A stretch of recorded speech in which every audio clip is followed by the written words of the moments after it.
It's time for part 2 of our 14-part serial in 2 episodes, The Curse of the Flying Wombat.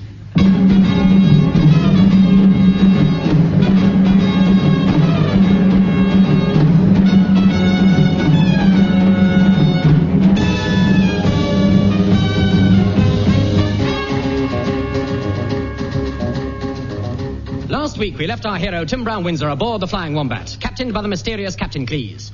As they set sail on their mysterious mission, the cabin boy, Jim Ladd, shows him a bomb planted by the evil owner of the kosher Chinese laundry, Casey O'Sullivan. Will the bomb explode? Will the forces of evil triumph? Is this the end for our hero? Looks like it. No, I'm afraid not. In the nick of time, I threw the bomb through a nearby porthole. Oh, good. Into the first mate's cabin. I decided to report the incident to the captain. Excuse me, where's the captain? He's forward. You don't have to tell me, Ducky. No. What I mean is, he's in his cabin. Yes? It's me, Tim Brown-Windsor. Will you open the door? I can't, I'm in the bath. Well, can I come in? All right, but you'll have to use your own soap. Captain, we are in great danger. It's all right, you can trust the crew not to talk. And now I must leave you. Captain, why are you putting a dog collar and lead on that seagull? Well, I'm just going to take a turn round the deck. That's not very funny. No, it's the albatross that has the sense of humour. Captain Cleese, tell me, what is the real purpose of this trip? Well, I can tell you, but in the strictest confidence. Now, listen. There's a little yellow idol to the north of Kathmandu. Good grief. There's a little marble cross below the town. Isn't that where a broken-hearted woman tends the grave of Mad Karoo? Yes, and the yellow god forever gazes down. Now, the point is... He was known as Mad Karoo to all the subs at Kathmandu, you know. Really? Well, our mission... He was hotter than they felt inclined to tell. Yes, our mission... He was worshipped in the ranks for his something pranks. Would you allow me and to... the Colonel's daughter smiled on him as well. Be that as it may, our object is to retrieve the green eye of the little yellow god. Unfortunately, an unscrupulous crook is on our trail, and we must get to Kathmandu before him. Now, just sign this contract to appear in my next film. Why? I just want to put you in the picture. Thank you. Meanwhile, back at the kosher Chinese laundry... Yeah, boss, the bomb didn't work. I know it didn't work. Well, are we going to stop them getting their hands on the green eye of the little yellow dog? No, little yellow god, you twit. God, not dog. Oh, what a pity. I like little yellow dogs. I once had a little yellow dog licence. Yeah. I did have a dog, but he was called Spit. No, you mean Spot. No, I mean Rover. Yeah. Spot was my grandfather. Never mind. Let's go after them, come on. Yeah, and when we catch them, we can hold them up to bun point. No. You mean gun point. Gun point, not bun point. But I haven't got a gun. Oh, well, in that case, you'll just have to use a bun. Try and bluff them. Yeah, we'll puff them. To Kathmandu. What? Yeah, no. You've got it right. Oh, no, I was trying to say Wimbledon. While Casey O'Sullivan and Masha Wilkins plot in the laundry, the crew of the Flying Wombat carouse in between decks. Ha-ha! Splice the mainbrace, belay there, all eating. Yes, scurvy then, lovers, heat out mateys. Ha-ha! Pass the maggots. And another pot of seagull jam. Eat up, Mr. Brown-Windsor, sir, you rat.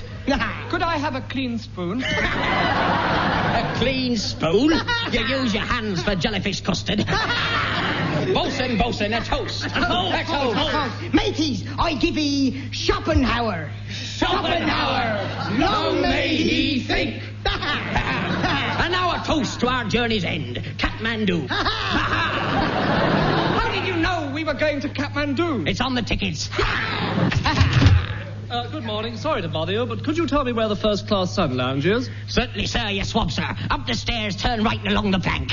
Oh, thank you very much, Pirate. But who was he? What? Shh, lad. It was Mr. Sadler, our first-class passenger.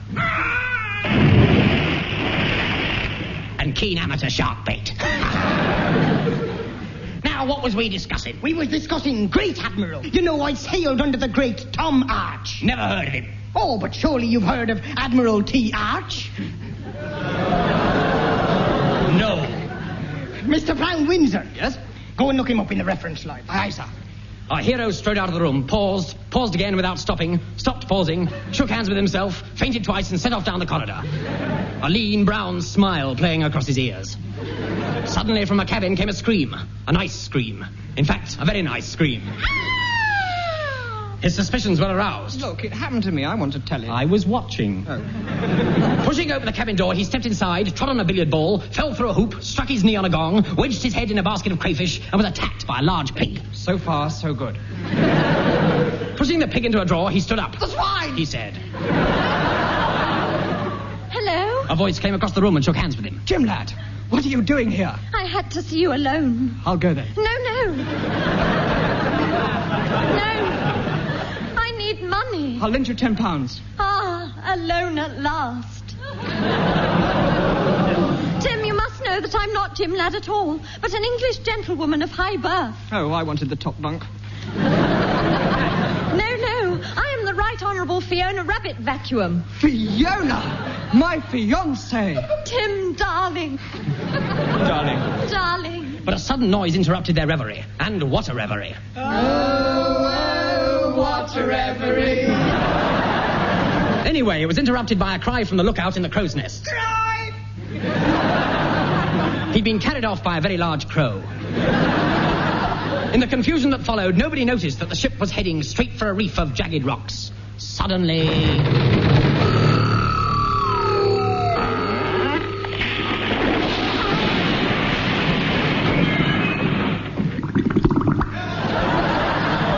What was that? You may well ask. We've struck the rocks. I told you it was bad luck to steer straight onto the rocks. Take to the boats.